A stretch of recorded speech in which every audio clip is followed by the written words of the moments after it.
খবর আনিসুল সালমান আর নুরুজ্জামানের হাত পিছে নিয়ে হাত করা পড়াইছে। এটা একটা প্রতীকী তাৎপর্য আছে। তাৎপর্য হইতেছে প্রফেসর ইউনূসের সরকার শক্তিশালী হইতেছে। আগে পারতো না, এখন পারতেছে হাত করা পড়াইতে। বুঝছাও? আপনাদের মনে আছে আমি প্রথম থেকে কয়ে আসতেছি এই সরকার বিপ্লবী সরকার হয় নাই। আমাদের প্রচুর আফসোস ছিল। আমি কলে হাল ছেড়ে দিই নাই। প্রথমে ভাবছিলাম আমি বিরোধী দল হই, পরে দেখি আরে আওয়ামী লীগেরা মজা পাইয়া যাইতেছে। তারপরে ভাবলাম বরং দেখি সরকারকে সাহায্য করি, সাহস যোগাই। কাম হইল। আপনারা দেখছেন সরকার ক্রমেই শক্তি অর্জন করতে থাকলো। আমরা সরকারের বেসরকারি পার্টনার হয়ে উঠলাম। সরকার বিপ্লবী কাজ করা শুরু করলো। দেখেছেন সেদিন কইলাম যে আমি যদি স্বরাষ্ট্র উপদেষ্টা হইলামইনি তাহলে কি করলামইনি। এটা স্বরাষ্ট্র উপদেষ্টা সারা রাত ঘুরে টহল দলগুলোর সাথে দেখা করেছেন। উনি কথা শুনছেন, ভালো একটা কাজ হয়েছে। ভালো কাজ করলে আমাদের যারে কয় জেস্টার অফ গুডউইল সেটাও দেখানো দরকার। দেখলাম এক জায়গায় ধরিছে ছিনতাইকারী, বাটাম দিয়া 3rd ডিগ্রি দিতেছে। আর এক জায়গায় দেখলাম ওভারব্রিজে পা উপরে দিয়ে টেঙে থুইছে।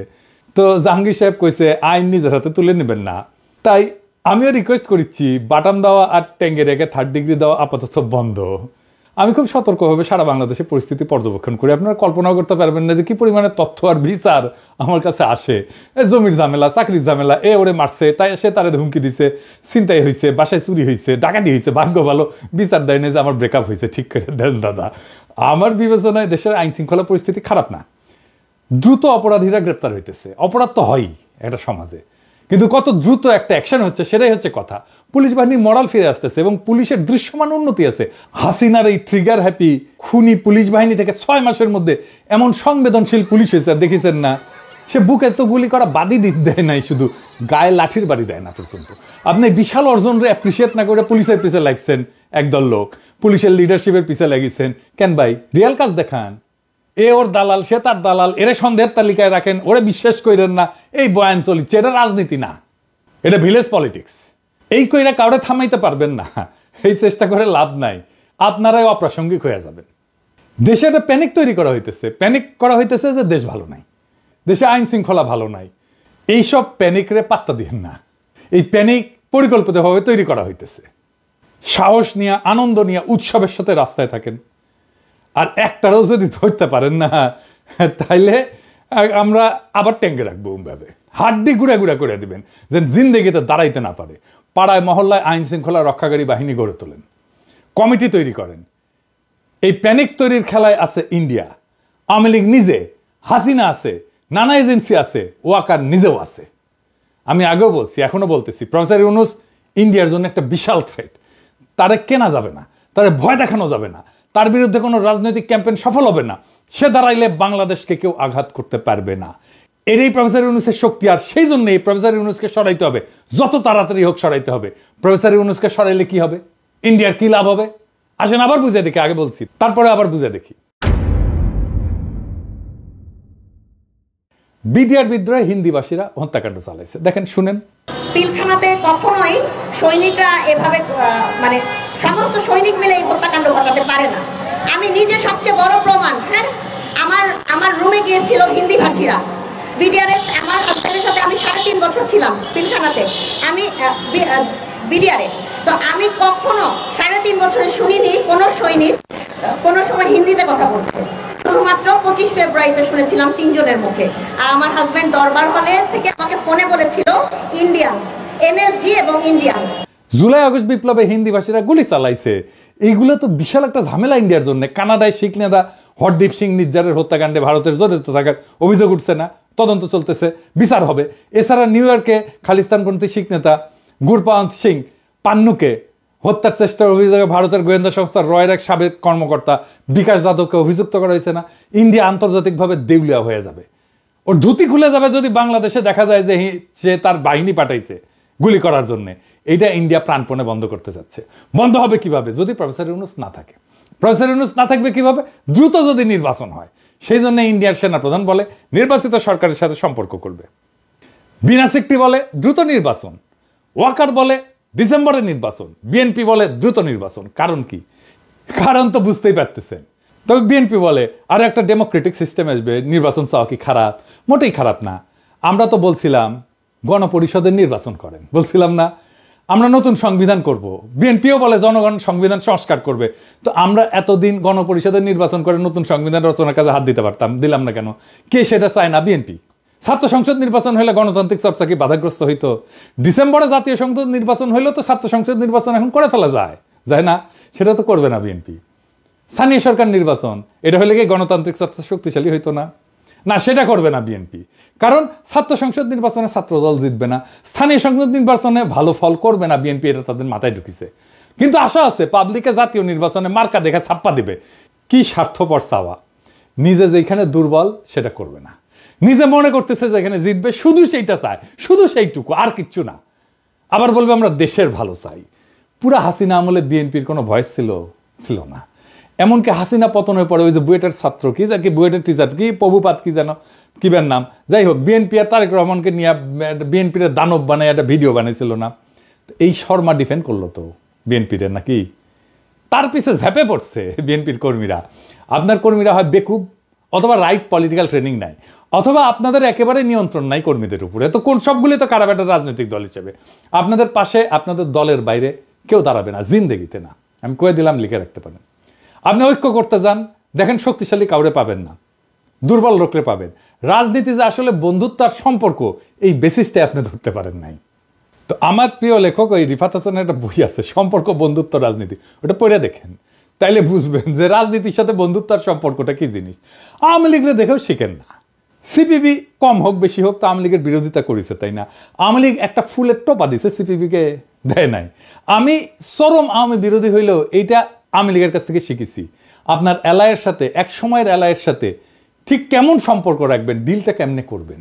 আপনার দলের লোকেরা জামাতের পিছে লাগলো, এ বুদ্ধি আপনাদের কে দিছে জানি না, কিন্তু যে দিছে ওরা রাজনীতির ক্লাস 3-তে ভর্তি করে দেওয়া উচিত। কেন এইটা ডিজাস্টার হয়েছে আপনাদের নিজেদের জন্য, সেটা আমি একটু বুঝে দেখি। হ্যাঁ, আসেন। বিএনপির সবচেয়ে বড় বয়ানের সংকট হবে জামাতকে নিয়ে। বিএনপিকে জাস্টিফাই করতে হবে কেন তারা জামাতের সাথে রাজনৈতিক এবং নির্বাচনী ঐক্য করছিল। জামাত সম্পর্কে যে বয়ান তারা হাজির করে কি, সেটা আদর্শিক এবং ঐতিহাসিক। মুক্তিযুদ্ধের বিরোধিতা করছে জামাত, আলবদর করছে, শিবির রক কাটে ইত্যাদি। এর এই বিষয়গুলোতে রাজনৈতিক এবং নির্বাচনী যে ঐক্যগুলো করছিলেন সেই সময়ও ছিল, তাই না? সেই ঐক্যের ঘটনার আগেই সেই ঐতিহাসিক ঘটনাগুলো ঘটছিল। বিএনপির সেই রাজনৈতিক অবস্থানকে বাতিল করতে হলে তো বিএনপিকে খালেদা জিয়ার প্রজ্ঞার কৌশলকে অস্বীকার করতে হবে, আর বিএনপিকে ডিপার্চার করতে হবে খালেদা জিয়ার উত্তরাধিকার থেকে। আপনাকে যদি খালেদা জিয়ার উত্তরাধিকার নিতে হয়, জামাতকে আপনি ডিজোন করতে পারবেন না। এখনো পর্যন্ত খালেদা জিয়া বিএনপির সেকেন্ড বিগেস্ট পলিটিক্যাল অ্যাসেট, জিয়ার পরে। বয়ান তৈরির সময় ভবিষ্যৎ দেখে নিতে হয়, এটা পটেনশিয়াল আফটার এফেক্ট বা পাল্টা বয়ান ভাবে রাখতে হয়। বিএনপির জামাত বিরোধিতা বয়ানের মূল ক্ষতি হবে বিএনপির। তার ভোটাররা মনে করবে যে বিএনপি শুধু নির্বাচনে জেতার জন্য জামাতের সাথে ঐক্য করছিল। এখানে কোনো রাজনৈতিক ঐক্য ছিল না, রাজনৈতিক নৈকট্য ছিল না, স্বার্থপর চাওয়া থেকে ঐক্য করছিল। দ্বিতীয়ত, বিএনপি ভবিষ্যতে কোনো এলাই পাবে না, কারণ কোনো পটেনশিয়াল এলায়ের মাথার পিছনে সবসময় খেলা করবে বিএনপি। তার এলায়ের হাত ছেড়ে দেয়, তার এলায়ের বিরুদ্ধে লাগে। বিএনপি যার সাথে একসময় ফর্মাল ঐক্য করে তার সাথে পরে যুদ্ধ নামে। আপনি আপনার এলায়ের সাথে বিরোধ করবেন না তা না, করতে পারেন, অবশ্যই করতে পারেন, অন্য দল কেন করবেন না, কিন্তু সেটা তো বুদ্ধিমত্তার সাথে করতে হবে। আপনার একটা ইন্টারেস্টিং গল্প বলি। আমি জয় বাংলা স্লোগানের জয় বাংলা করে দিছি, তাই না? মুজিবকে সোহরাওয়ার্দীর বডিগার্ড বানাইছি, তো ইনকা হইলে অনেক সময় নিজের মনে হয় তালে বড় হয়ে গেছি, আমি যা করবো সেটাই ঠিক হবে, তাই না? তো আমি ভাবলাম যে হাসিনা শব্দটাকে প্রতিশব্দ বানাবো। কার হাসিনাকে মারে ধুলাই অন্ধকার, দেখেছেন না? এইসব কইতাম। তো কিন্তু আমি খেয়াল করলাম যে এটা জয় বাংলার মতো ক্লিক করতেছে না। আমি র্যান্ডম মানুষের সাথে কথা বললাম, কথা বলা শুরু করলাম। একদিন একজন আমারে খুব পছন্দ করেন, উনি, সে আমার উপর খুব ক্ষিপ্তভাবে কইলে, আরে ভাই আপনি তো এটা খুব খারাপ কাজ করতেছেন। কত মুরব্বীর নাম হাসিনা, আপনার ধারণা আছে? আমার মায়ের নামই তো হাসিনা বেগম। দেখেন কি ডিজাস্টার করে ফেলছিলাম। আমি আগে বিএনপির ওই যে জয় শ্রীরাম বলেন, ওটাকে জয় শ্রীরাম বলতাম আর কি, বিকৃত কইরা। তো খেয়াল করলাম হিন্দুরা এটা ভালোভাবে নিচ্ছে না। এটা তো আসলেই তার কাছে একটা ধর্মীয় বিষয়, আমি তো সেটা বিকৃত করতে পারি না। বিজেপির সাথে আমার লড়াই আছে, কিন্তু হিন্দু ধর্মের সাথে তো আমার কোনো লড়াই নাই, তাই না? ঠিক একইভাবে বিএনপি জামাত শিবিরকে অনলাইনে কি বলে, আলবটর বলে। দেখেন, এই বলে ডাকা শুরু করলো, আল বদর থেকে আল বটর, বুঝছা? মানে বট বাহিনী থেকে বটর আর কি। ওরা মনে করলো যারা এটা বানাইছে যে তারা খুব স্মার্ট কাজ করেছে। আওয়ামী লীগ ঠিক একই ভুল করেছিল, জামাত শিবিরকে ছাগু বলতো, মানে ছাগলের মতো দাঁড়িয়ে আছে তাই ছাগু, কাঁঠাল পাতা খায়। ভাই, দাঁড়িয়ে একজন মুসলমানের সুন্নত, তুমি সেটা নিয়ে ব্যঙ্গ করতে পারো না? আল বদর যদি বলতে চাও সেটাই বলো। রাজাকার আল বদর শব্দগুলোর সাথে বাংলাদেশের স্বাধীনতা বিরোধিতার একটা বিষয় আছে, এটা সত্য। কিন্তু এটাও সত্য যে বদরের যুদ্ধ একটা হাইলি সিগনিফিক্যান্ট পবিত্র ঘটনা, ধর্মীয় পবিত্র ঘটনা, এটাকে তুমি বটর বলতে পারো না। এই কাজের কনসিকুয়েন্স আছে, কয়ে দিলাম। জামাতের রাজনৈতিক বিরোধিতা আপনি দারুণভাবে করতে পারতেন, জামাতের সাথে আপনার অতীতের রাজনৈতিক ঐক্যকে অন করেই করতে পারতেন, ওইটা একটা সিরিয়াস ইন্টেলেকচুয়াল কাজ হইতো। কিন্তু আপনারা তো সিরিয়াস কাজে যাবেন না, তাই না? হয় সে যোগ্যতা নাই, অথবা সে ভীষণ নাই, অথবা দুইটাই, অথবা বয়ান আসছে ইন্ডিয়া থেকে। যা বলেন জামাতের বিরুদ্ধে, এগুলো তো ইন্ডিয়ান বয়ান, এগুলো তো ইন্ডিয়ান বয়ান রে ভাই, এটাই আওয়ামী লীগ বলে আসছে, ওটাই আপনারা নিছেন, কোনো ইনোভেশন নাই। যাই হোক, আগের আলাপে ফিরি। বিএনপির বয়ান হইতেছে প্রফেসর ইউনূসের সরকার আইন শৃঙ্খলা পরিস্থিতি নিয়ন্ত্রণ করতে পারতেছে না, তাই না? বিএনপির কথা। তো বিএনপি ক্ষমতা আসলে কিভাবে নিয়ন্ত্রণ প্রতিষ্ঠা করবে? এই পুলিশ দিয়ে তো করবে নাকি? সব পুলিশ বাদ দিয়ে দিবে? এই পুলিশ কি ম্যাজিক দিয়ে ঠিক করে ফেলবে এক রাতারাতি? আমি যদি সবচেয়ে বড় রাজনৈতিক দল হই দেশে, আমার যদি সমাজের উপরে নিয়ন্ত্রণ থাকে, তাহলে আমি না চাইলে কেউ তো আইন শৃঙ্খলা পরিস্থিতি অবনতি করতে পারবে না, পারে না। আইন শৃঙ্খলা পরিস্থিতির অবনতি তো খুবই পরিকল্পনা করে হইতেছে। আমি আসতেছি সেই আলাপে। এখন দেখেন, এই যে বিএনপি সংস্কার চায় না, আওয়ামী লীগ নিষিদ্ধ চায় না, ইসকন নিষিদ্ধ চায় না, ছাত্র সংসদ নির্বাচন চায় না, স্থানীয় সরকার নির্বাচন চায় না, প্রথম আলো ডেইলি স্টারকে রক্ষা করতে চায়, আর চায় শুধু নির্বাচন। চায় কি? একটা জিনিসই চায়, শুধু নির্বাচন, যেন প্রফেসর ইউনূস চলে যায়। তারপরে ইন্ডিয়ার শান্তি, প্রফেসর ইউনূস থাকলে ইন্ডিয়া নাঙ্গা হয়ে যাবে। এই জন্য ইন্ডিয়া বিএনপি আর ওয়াকার হাত মিলাইছে। কারণ কারণ কারণ প্রমাণ দিব, এটা যে হাত মিলাইছে এটা প্রমাণ দেব।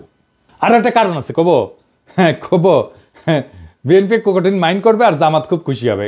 কারণ হইতেছে বিএনপি প্রত্যেকদিন জনসমর্থন হারাইতেছে, আর জামাত প্রত্যেকদিন তার রাজনৈতিক অবস্থান মজবুত করতেছে আর তার সমর্থন বাড়তেছে। ছাত্র তরুণদের মধ্যে জামাত আর শিবিরের জনপ্রিয়তা অবিশ্বাস্যভাবে বাড়ছে। বিএনপি ওয়ালারা মনে করতেছে যে মানুষ মার্কা দেখা ছাপ্পা দিবে। হ্যাঁ, তা দিবে, কিন্তু কোন মার্কা দেখা ছাপ্পা দিবে সেটা জানেন না। দেখেছেন জামাতের লোকদের হাসি কান পর্যন্ত গেছে। বেশি হাসেন না, হ্যাঁ, আপনাদের আবার পাংখা যেন না গজায়। আপনারা সরকারি দল হইলে আর আপনারা জালেম হইয়া উঠলে আমি তার বিরুদ্ধে দাঁড়াইবো। আজকে মাহমুদ ভাই ফোন দিছিলেন, তো উনি বললেন তোমার বাড়ি তো নর্থ বেঙ্গলে, জামাতের তো অবিশ্বাস্য জনপ্রিয়তা এই অঞ্চলে। আমার কথা না, মাহমুদ ভাইয়ের কথা। উনি মাঠের পালস খুব ভালো বুঝতে পারেন। বিএনপির পলিটিক্যাল ডিরেকশন যারা ঠিক করতেছেন তারা নিজেদের অবস্থান রিভিউ করেন। এবার আসেন আমরা দেখি কেন আপনাদের সাথে ইন্ডিয়ার ওয়াকার বরাবর হয়েছে বলে জনগণের মনে ধারণা জন্মাইছে। ওয়াকার রাওয়াতে বক্তব্য দেওয়ার 2 দিন আগে ও একটা বিএনপির নতুন থিঙ্ক ট্যাঙ্ক হয়েছে, উঠে গেছিল FSDS। এটা মিটিংয়ে গিয়া পররাষ্ট্রনীতি নিয়ে কথা বলছে ও পররাষ্ট্রনীতির কি বুঝে। ওই মিটিংয়ে সেখানে বিএনপির সব লোকজন, মির্জা ফখরুল্লাহ আছে, আর্মি চিফ, এরকম একটা পলিটিক্যালি চার্জ মিটিংয়ে যাইতে পারে? কখন যায়? যখন অ্যালাইনমেন্ট হয়, বরাবর হয়, তাই না? ওনার কি এই মিটিংয়ে যাওয়া উচিত হয়েছে? ফজলে ইলাহি আকবর এই হচ্ছে এই প্রতিষ্ঠানের প্রধান, সে বিএনপির আর্মি লবি দেখে। অভিযোগ আছে উনি আর্মির পারপিট্রেটর যারা এই সমস্ত গুম খুনটুন করছে তাদের বাঁচানোর জন্য উদ্যোগ নিছেন। এই যে অফিসেও নাকি করেছেন, ডিওএসএসে জমজমাট অফিস হয়েছে, শোনা যায় আর্মির সাথে কানেক্টেড আওয়ামী লীগের এক ব্যবসায়ী এই প্রতিষ্ঠানের ফান্ডিং এর সাথে যুক্ত। সত্য মিথ্যা জানি না। এর 2 দিন পরে রাওয়াতে বক্তব্য। এই বক্তব্য নিয়ে উৎসাহ দেখাইল কে? বিএনপি আর আওয়ামী লীগ, আর কেউ না। কি অবিশ্বাস্য ব্যাপার! ওয়াকার সাহেব তো চাকরিবিধি লঙ্ঘন করছে, বলে ডক্টর ইউনূস আমার সাথে একমত হয়েছে। শুনেন, আমি যতবারই ডক্টর ইউনূসের সাথে কথা বলেছি, he completely agrees with me. There should be free, fair and inclusive election, and that election should be within December or close to that. যেটা আমি প্রথমেই বলেছিলাম যে 18 মাসের মধ্যে একটা ইলেকশন। আরে বেটা তুই কে? ওয়ারেন্ট অফ প্রেসিডেন্সে 12 নম্বরে থেকে প্রফেসর ইউনূসে তুমি বলো যে আমার সাথে একমত হয়েছে, আর হাসিনা পলাইছে, তারপরে বলে মাননীয় প্রধানমন্ত্রী। শুনেন, মাননীয় প্রধানমন্ত্রী পদত্যাগ করেছেন এবং এখন একটা ইন্টারিম গভর্নমেন্ট ফর্ম করে আমরা আমাদের কার্যক্রম পরিচালনা করব। ওয়াকার দাবরানি দিচ্ছে, আর বাঙ্গু মিডিল ক্লাস গিয়া ওয়াকারের জয়ধ্বনি দেওয়া শুরু করছে। এটাই করে বাঙ্গু মিডিল ক্লাস। দেখলাম পাবলিকে ফেসবুকে আমার গালাইতেছে, চার্জ পেয়ে ভাবছে ওয়াকারের কান্দে বন্দুক রেখে পিনাকিরে খেলা দিই। ওয়াকার দাবরানি শুধু আমার খান নাই, কোন কোন জায়গায় দাবরানি খেয়েছেন দেখেন, এবার দেখেন। হাসিনা বলে যাওয়ার দিনে সেনাবাহিনী আমাদের পক্ষে দাঁড়িয়েছে, কিন্তু গত তার আগের 1 সপ্তাহ মানুষকে গুলি করছে না। তাহলে আপনারা যে জনগণের বিরুদ্ধে দাঁড়িয়েছিলেন এর জন্য তো আপনি ক্ষমা চাননি। আজকে তিনি বলছেন কি যে সেনাবাহিনীতে পিলখানাতে সেনাবাহিনীদের হত্যা করছে ভিডিআর, এর বাইরে কোনো কথা নাই, কোনো মন্তব্য নাই। আমার প্রশ্ন, ভিডিআর যদি সেনাবাহিনীদের হত্যা করেই থাকে, কেন করলো, কাদের ইশারায় করলো, কি স্বার্থে করলো, এটা কেন জাতির কাছে বলতেছেন না? সেনাবাহিনীর প্রধানকে বলতে চাই, আপনি বড় বড় বক্তব্য দেন, বাংলাদেশের পরিবেশ শান্ত নেই, আপনারা কেন শান্ত করতে পারেননি? ম্যাজিস্ট্রেসি পাওয়ার আপনারা নিয়েছেন, তারপরে কেন কার্যকর করলেন না? শুনেছেন ওয়াকার যখন বক্তব্য দেওয়া শুরু করলো, এই বক্তব্য আর এর সাথে সাথে একই সময় চারিদিক থেকে নানা ঘটনা ঘটা শুরু করলো, নানা ঘটনা, দুর্ঘটনা। তার আগের দিন কি হইল, সারা দেশে নানা ধরনের সন্ত্রাস, এইটা সেটা, চিন্তায় চিন্তায় বিপুল একটা ঘটনা ঘটলো, দেশের মানুষকে বিপর্যস্ত করে দিছিল। আপনাদের অবাক লাগে নাই কেন একই সময় ঘটতেছে? দেখেন, দেশের চলমান পরিস্থিতি নিয়ে ঢাকা কলেজ শিক্ষার্থীদের মশাল মিছিল, দেখেন আইন শৃঙ্খলা পরিস্থিতির অবনতির প্রতিবাদে গণফোরামের বিক্ষোভ, একই সময় দেখেন অজিত দোভালের বাংলাদেশের সংখ্যালঘু সম্প্রদায়ের উপরে চলা নিপীড়নের চিত্র প্রদর্শনীতে যাওয়া, আবার বাংলাদেশ ইস্যু নিয়ে কলকাতায় ভিজিট, এই যে আইন শৃঙ্খলা অবনতি নিয়ে এই সোচ্চার অবস্থা। আবার দেখেন জনকণ্ঠে প্রকাশিত 65 ঘন্টায় 72 ধর্ষণ। আর ইন্ডিয়ার বিশিষ্ট দালাল পন্দের আলো সোহরাব হোসেনের কলাম, নির্বাচনের দিনক্ষণ জানাতে বাধা কোথায়। আবার দেখেন নারী নিরাপত্তার দাবিতে ইডেন ছাত্রীদের মশাল মিছিল, আবার দেখেন ঢাকা বিশ্ববিদ্যালয়ের ছাত্রীদের মিছিল, ধর্ষণের প্রতিবাদে মিছিল, সবকিছু একসাথে একই সময়, যেন সবকিছু পরিকল্পনা করা ছিল। ওয়াকারও বক্তৃতা দিবে আর এমন একটা অবস্থা তৈরি করা হবে যে দেশ ভালো চলতেছে না, বুঝিছাও? খুবই প্ল্যান করে করা চারিদিক থেকে। এবং যখন এর মধ্যে এসে প্রথম আলো ঢুকবে, বুঝবেন এটার মধ্যে ইন্ডিয়া আছে। যখন এর মধ্যে সোহরাব হোসেন ঢুকবে, বুঝবেন এটার মধ্যে ইন্ডিয়া আছে। আবার দেখেন ভোকাবুলারি, মানে একই শব্দ তারা ইউজ করতে দেন। ওয়াকার বলে কাদা সুরাসুরি, মির্জা ফখরুল বলে কাদা সুরাসুরি, স্ক্রিপ্ট একই জায়গা থেকে আসছে। এই যে আইন শৃঙ্খলার ঘটনা, অস্থিরতা, প্যানিক, আবার প্রথম আলোর উপসম্পাদকীয়, সবকিছু হয়েছে ইন্ডিয়ান প্ল্যানিং এ, যেন প্রফেসর ইউনূসের সরকার ব্যর্থ এটা দেখানো যায়। তাই তাড়াতাড়ি নির্বাচন চাই। আমরাও দেশের জনগণ, আমাদেরও এজেন্সি আছে, আমাদের কথা শুনতে হবে। দেশের মালিক রাজনৈতিক দলগুলো শুধু না। ফ্যাসিস্ট রাষ্ট্র কাঠামো রেখা কোন সংসদ নির্বাচন না, নতুন সংবিধান হাতে নিয়ে নির্বাচন হবে। সেই সংবিধানের অধীনে নির্বাচন হোক, গণপরিষদের নির্বাচন, ছাত্র সংসদ নির্বাচন হোক, স্থানীয় সরকার নির্বাচন হোক, সারা দেশ উৎসবের আমেজে গণতান্ত্রিক চর্চায় যুক্ত হোক। ইন্ডিয়ার পরিকল্পনায় দ্রুত নির্বাচন কইরা প্রফেসর ইউনূসকে বিদায় দিয়া ইন্ডিয়ার সাথে ঘুটু কইরা ইন্ডিয়ার সকল স্বার্থকে রক্ষা করার পরিকল্পনাকে আমরা রুখে দেব। আমরা কোনো স্পেস দেব না ইন্ডিয়াকে। ইনকিলাব জিন্দাবাদ।